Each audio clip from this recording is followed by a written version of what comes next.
हर एक सब्जेक्ट को मतलब ज़्यादा अच्छे से करने के लिए, जैसे कि साइंस में हो गया डायग्राम्स हो लो, वो सब ले लो, लैंग्वेज में ग्रामर ले लो, तो वैसे आपने हर एक सब्जेक्ट्स में अलग अलग कैसे कॉन्सेप्ट मतलब कौन से मेन कॉन्सेप्ट को या अपने पास रखा था तो सारे सब्जेक्ट्स इंग्लिश में ठीक है, ग्रामर मेन था।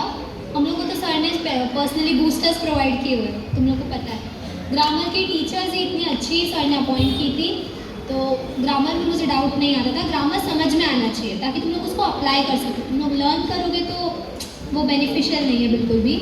तो ग्रामर को तो तुम लोग को खुद से इम्प्रूव करना पड़ेगा। अंडरस्टैंडिंग लेवल इंक्रीज करो और ध्यान, अगर तुम लोग लेक्चर में बैठे हो, not only physically, be present mentally, समझ में आएगा तो अप्लाई कर पाओगे, कितना भी कॉम्प्लेक्स क्वेश्चन आए तो भी। इंग्लिश का जो टेक्स्ट बुक वाला पार्ट था दैट वाज स्टोरी रिलेटेड। तुम लोग का ग्रामर अच्छा है, तुम लोग आंसर्स फ्रेम कर लोगे। मैं ऐसे बोलना चाहूँगी कि तुम लोग कीवर्ड्स को हाईलाइट करना स्टार्ट कर दो, हैबिट डाल लो। प्रेजेंटेशन बहुत इंपॉर्टेंट है, हैंड राइटिंग अच्छी रखो। और कुछ लोग ऐसे बोलेंगे कि हमारी बचपन से हैंड राइटिंग अच्छी नहीं है। आई अग्री, बहुत लोग हैं जिनकी नहीं हो पा रही हैंड राइटिंग अच्छी, अब लास्ट मोमेंट पे नहीं होने वाला। तो ट्राई करो तुम लोग नीट एंड क्लीन लिखो और कट्स अवॉइड करो जितना तुम लोग अवॉइड कर सकते हो। और ज़्यादा कुछ नहीं, सर जो बोलेंगे बस उसको फॉलो करो, प्रेजेंटेशन अच्छा हो जाएगा। इंग्लिश हो गया, देन साइंस में साइंस 1 साइंस 2, साइंस 1 में न्यूमेरिकल्स आने चाहिए। साइंस 1 में जो कंसेप्ट है मतलब उसके आंसर्स बहुत बड़े बड़े होते हैं, जैसे कि मोटर वाला आंसर है वो भी बहुत बड़ा है, बट अगर तुम लोगों जिसको समझ गया वो तो ऐसे लर्न कर लिया होगा उसको पक्का। साइंस 2 में बहुत लोगों को प्रॉब्लम होता है स्पेलिंग में, क्योंकि उसमें बड़े बड़े वर्ड्स हैं। हाँ, और 7 चैप्टर 8 चैप्टर बहुत बोरिंग है, पर उसको याद करने का भी ट्रिक है। मतलब तुम लोग को समझ में आया है तो तुम लोग कर लोगे। 7 चैप्टर में वो फंगस के नाम वो बहुत तंग किया उसने मेरे को भी। स्पेलिंग को लिख के लर्न किया मैंने, उसको पता है। ओरल के टाइम पे मुझे महिमा दीदी ने सच में बहुत बार फंसाया पर उनकी वजह से मेरा बहुत कुछ हेल्प हुआ है सच में। जोरदार तालियां महिमा मिस के लिए।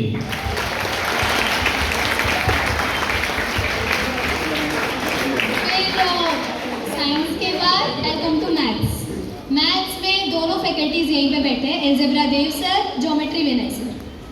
तो मैंने इनको इतने डाउट पूछे हैं ना सच में, और मेरे सिली क्वेश्चन, मेरे को ना बेसिक्स भी अच्छे से नहीं आता था।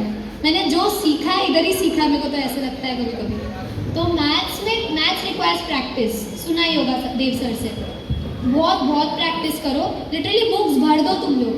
फिर बाद में जब रिजल्ट आएगा ना, आउट ऑफ आएगा, तो तुम लोग ऐसे बुक्स देखोगे तो खुशी होगी, हाय मेहनत की थी, आ गया मार्क्स। मैथ्स में तो प्रैक्टिस करना पड़ेगा, मैथ्स के लिए कोई अल्टरनेटिव नहीं है। उसके हॉट्स वाले क्वेश्चन अगर तुम लोग सॉल्व करोगे ना, तो तुम लोग को आइडिया आएगा कि ठीक है, गिवन पहचानो, टू फाइंड पहचानो, सोल्यूशन के लिए जितने फॉर्मूलाज आते हैं उसको अप्लाई करना स्टार्ट करो। मतलब तुम लोग स्टेप बाय स्टेप करोगे ना, होगा, सॉल्व होगा, और उसको काम डाउन होकर सॉल्व करो। प्रेशर पे सॉल्व करोगे तो इसका फॉर्मूला उसमें चला जाएगा, उसका फॉर्मूला इसमें, बस और कुछ नहीं होने वाला। मैथ्स हो गया, then I come to science हो गया। एसएस को तो बाइफरकेट किया हुआ है। पीएस सबको बोरिंग लगता है, पर पीएस के आंसर्स इजी होते हैं, लर्न बहुत जल्दी हो जाते हैं। तो तुम लोग ने रट लिए होंगे, अब तक हो ही गया होगा। तो पीएस में ध्यान किस में देना होता है, जो मेन वर्ड्स है, मेन लाइन्स है, पॉइंट वाइज आंसर्स लिखो। एसएस में हमेशा एक ही चीज़ इंपॉर्टेंट है, पॉइंट्स मैटर करते हैं तुम्हारे, मतलब उसमें आपका क्वालिटी क्वांटिटी दोनों मैटर करता है। तो यू ट्राई कि आप उसमें कट्स मत करो और अच्छे से आंसर्स लिखो, पॉइंट वाइज लिखो। हाँ, हिस्ट्री सिविक्स में और एक चीज़ मैंने नोटिस की कि सीक्वेंस इंपॉर्टेंट होता है, मतलब आप कोई भी पॉइंट के बाद कोई और पॉइंट नहीं डाल सकते, लाइन वाइज लिखना होता है उसमें। और ज्योग्राफी के ज्योग्राफी में मैथ्स आने चाहिए, मतलब बहुत स्कोरिंग है पर अच्छे से करना भी होता है उसको, ऐसे डर्टी मत करो। और हिस्ट्री के आंसर्स बहुत बोरिंग लगते हैं मुझे पता है, पर हमारी हिस्ट्री इंटरेस्टिंग है पहले वालों से। हमारी हिस्ट्री में है ना, जो नंबर्स है वो भी बहुत कम है, तो जितने हैं उसको याद करो और पढ़ो, कोई स्ट्रैटेजी मत लगाओ उसमें। एसएस के बाद सोमली सेटिस्फाइड? आज सारे सब्जेक्ट के टीचर्स के पेट पे लात पड़ने वाली है भाई। तो सोमली दास, नेक्स्ट क्वेश्चन। डायरी जो मेंटेन करती हूँ, तो कभी कभी एक दिन मतलब मैं करती हूँ, फिर मुझे लगता है कि कुछ है ही, मतलब और नहीं है करने को, तो जनरेट कैसे करें अंदर कि हाँ करने को है इतना, और फिर बाद में मतलब फिर करके हो गया है तो और भी करूँ फिर कैसे। ठीक है, बहुत बच्चों को ना तो वापस पढ़ने में बोर हो रहा है, ऐसे मत करो।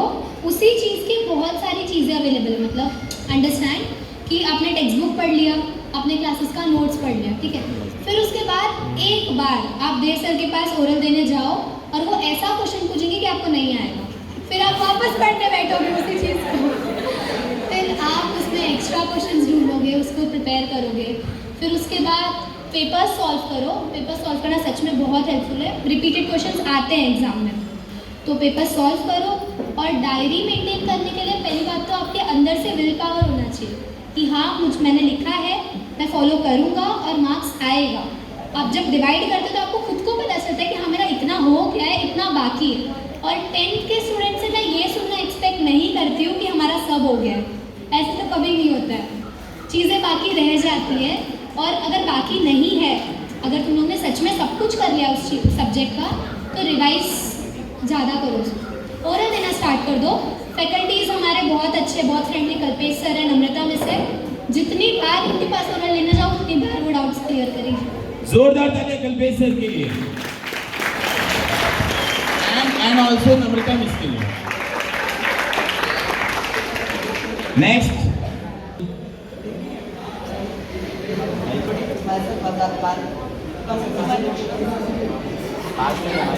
जैसे कि हमारा लैंग्वेज है, जैसे मेरा लैंग्वेज बहुत खराब है, बहुत ज़्यादा ही खराब है, तो उसको इम्प्रूव करने के लिए मैं मतलब क्या ऐसा करूँ कि मैं इम्प्रूव कर सकूँ, चाहे वो इंग्लिश हो, मराठी हो, हिंदी हो, मेरा तीनों मतलब बहुत, मैं ऐसा क्या करूँ। भी सच स्पेलिंग मिस्टेक बहुत होता है। स्पेलिंग मिस्टेक अगर हो रहा है तो उसको तुम लोग मतलब तुम लोग को सच में अगर स्कोर करना है ना, तुम लोग शांत नहीं बैठोगे। पहली बात तो तुम लोग उस सब्जेक्ट का बहुत कुछ ढूंढोगे और खुद से प्रिपेयर करोगे। जैसे इंग्लिश बेसिक है, सारे सब्जेक्ट के लिए तुम लोग को इंग्लिश आना चाहिए, तो इंग्लिश में स्पेलिंग मिस्टेक मत करो। इंग्लिश की फैकल्टीज बैठे हैं ना, पूछो उनको क्या और करें हम लोग, ग्रामर प्रिपेयर करो, नए नए वर्ड्स ढूंढो। जैसे मेरे टाइम पे निशा मिस है, उन्होंने मुझे क्या बोला था कि जितने नए वर्ड्स आपको मिलते हैं आप उसको लिखो एक जगह पे, उसका मीनिंग लिखो। और हाँ, वर्ड्स जो है वो बहुत हेल्पफुल है मार्क्स लाने में। मतलब अगर बेस्ट वर्ड्स आप लोग लेते हो तो सामने वाला वर्ड्स मतलब वर्ड्स ना एनहांस करते हैं आपकी राइटिंग को। इफ अगर आपने बड़े वर्ड्स यूज़ किए तो सामने वाला सोचेगा कि हाँ मतलब ये स्कॉलर है। और ऐसा मत करो कि बड़े वर्ड्स यूज़ किया और उसमें ही स्पेलिंग मिस्टेक, तो पहले हाईलाइट होके आएगा। ऐसे नहीं होना चाहिए, वर्ड्स यूज़ करो अच्छे, मतलब पता होना चाहिए। ऐसे नहीं सारे वर्ड सब जगह अप्लाई होंगे, बट हेल्पफुल होगा। हिंदी मराठी के लिए, हिंदी में तुम लोग लेक्चर्स में ध्यान देते हो, हिंदी समझ में भी आती है। हिंदी में रॉन्ग होता है ग्रामेटिकल मिस्टेक, हिंदी में रॉन्ग होता है स्पेलिंग। अब उसको तुम लोग रीड करके ही ठीक कर सकते हो। तुम लोग ने टेक्स्ट बुक जितना रीड किया होगा उतना अच्छा तुम लोग सेंटेंस फ्रेम कर पाओगे। और स्पेलिंग मिस्टेक की, छोटी की, बड़ी की, उसमें भी होता है, दोनों का डिफरेंस पता करो तो तुम लोग अप्लाई कर पाओगे। मराठी बहुत लोग का मदर टंग नहीं होता है, और मराठी मेरा भी मदर टंग नहीं था, बट बाय गॉड ग्रेस मेरा मराठी सच में अच्छा था कुछ लोग की वजह से। तो मराठी को तुम लोग ग्रामर अच्छा प्रिपेयर करो उसका, और मराठी के आंसर्स मुझे तो सर ने कुछ लोग कौन, कुछ लोग सर नहीं कुछ लोग मराठी के वसुधा मिस और फ्रेंड्स दीप नागते जी। भाई मराठी में उसने बंदे ने बहुत मेहनत की है। हाँ तो नाम लो उसका, भी चलेगा, प्लस कर रहा है। तो मराठी में तुम लोग जो वर्ड्स है उसको मैंने स्वमत लर्न कर लिया था। सच में मुझे ना इतना फ्रेम करने नहीं आता था, बट मैंने स्वमत लर्न कर लिया। आंसर्स मैंने सर ने मुझे रट्टा वो मार नहीं बोल दिया था सीरियसली, तो मैंने उसको जब लर्न किया ना, फिर बाद में मैंने उसको समझा भी अच्छे से।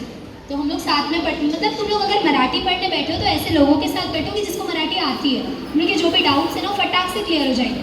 Company obviously matters.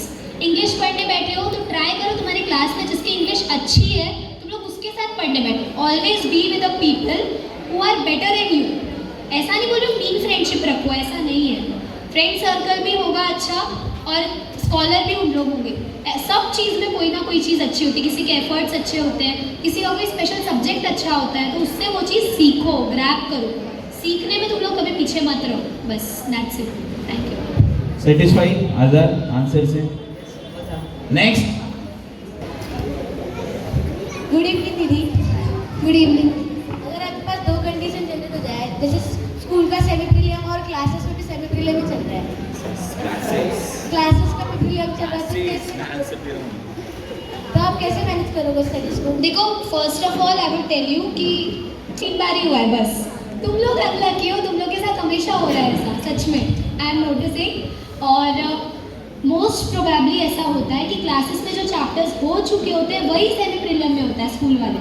तुम लोग क्लासेस में उसका टेस्ट दे चुके होते हो, तो आई डोंट थिंक वापस टेस्ट देने में तुम्हें प्रॉब्लम होना चाहिए। और स्कूल के क्वेश्चंस कंपैरेटिवली इजी ही आते हैं, टीचर्स हिंट भी दे देते हैं तुम लोग को कि ये आंसर्स पढ़ के आप इजी है, ये वाला पढ़ लो इजी है। तुम लोग ने अगर क्लास में, ऐसा नहीं है बस क्लासेस में ध्यान देना होता है, स्कूल में भी बैक बेंचर्स को ध्यान देना होता है मार्क्स लाने के लिए। हम भी बैक बेंच से बैठे कभी कभी। तो तुम लोग अगर स्कूल के टीचर के लेक्चर में ध्यान दोगे, टीचर के साथ अगर तुम्हारा अच्छा इक्वेशन है, जो मैंने बहुत मेंटेन किया, अगर तुम्हारा अच्छा इक्वेशन है तो टीचर तुम्हें बता देंगे लिटरली कि ये कंसेप्ट इंपॉर्टेंट है, इसको पढ़ के जाओ। तुम लोगों को पढ़ के आओ, मार्क्स आएगा ऑटोमेटिकली। और स्कूल में मैंने ऑब्जर्व किया है मोस्टली सब्जेक्ट में लीनियंट चेकिंग होता है, और कोई कोई टीचर्स जानबूझ के कम मार्क्स देती है तुम्हें, क्योंकि उन्हें पता रहता है कि तुम ओवर कॉन्फिडेंस में आ गए हो, तो वो चाहते कि तुम नीचे आओ और तुम वापस मेहनत करो।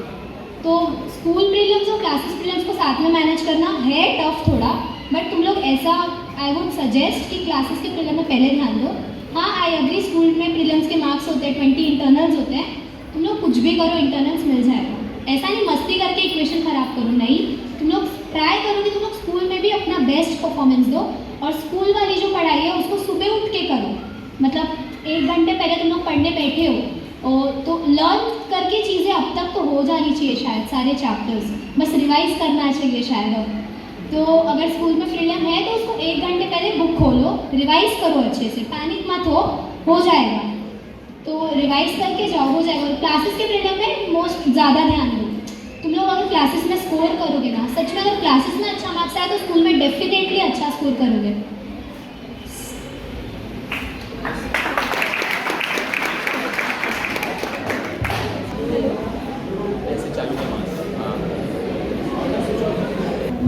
जिन्होंने आप डिस्ट्रैक्शन फेस करते हैं,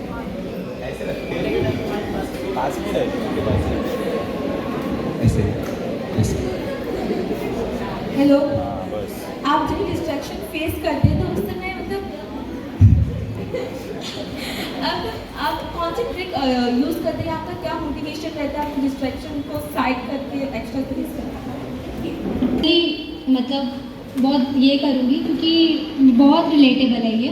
मैंने ना 9th 8th में मेरा नया इंस्टाग्राम अकाउंट खोला था, तो मुझे 10th में बड़ा क्रेज़ था, और जब सर ने सुन लिया कि मैंने अकाउंट खोला है, सर ने मुझे बहुत चिल्लाया और मैंने उसको डिलीट कर दिया, और उसको परमानेंटली डिलीट कर दिया। और मैंने सीधा खोला कब, रिजल्ट के बाद 10th के। तो मैं बहुत खुश थी कि ठीक है, मैंने वो पोटेंशियल था, मैंने उसको डिलीट किया। और उसके बाद डिस्ट्रैक्शंस बहुत सारे आए हैं। मैंने फ़ोन भी चलाया, मैंने व्हाट्सअप भी बहुत यूज़ किया था, बट मैंने टाइम मैनेज किया, सारी चीज़ें मैनेजेबल थी। मतलब मेरे को याद क्या आता था पता है? मेन थिंग, मेरे घर वालों को ही मुझ पर ट्रस्ट नहीं था कि मैं इतना ला दूँगी, तो मुझे बहुत टॉन्ट्स पड़े, जॉइंट फैमिली ऑब्वियसली।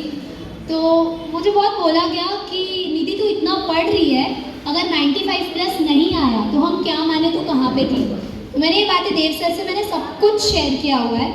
तो उन्होंने बोला कि बेटा मार्क्स है जो प्रूफ करेगा, सब छोड़, बस पढ़ाई कर। मुझे तो एक बार बस खाड़ी पे जाने के लिए इतना चिल्लाया गया था कि मैं क्लासेस में रोते रोते आई थी देव सर के पास। मैं बहुत रोई उस दिन। ज्योमेट्री का टेस्ट था, मेरा गंदा गया, सर्कल चैप्टर का था ऊपर से, तो वो बहुत गंदा गया था। बट फिर उसको ओवरकम किया मैंने, क्योंकि मुझे प्रूफ करना था। इवन एट वन पॉइंट मेरी मम्मी मुझे क्वेश्चन करने लग गई कि बेटा तू सच में क्लासेस में जा रही है? तो मैंने बोला मम्मी, तो बहुत बुरा लगा उस दिन मेरे को कि मम्मी को मुझ पर ट्रस्ट है। मैंने बोला मम्मी ये ट्रस्ट ला के दूँगी।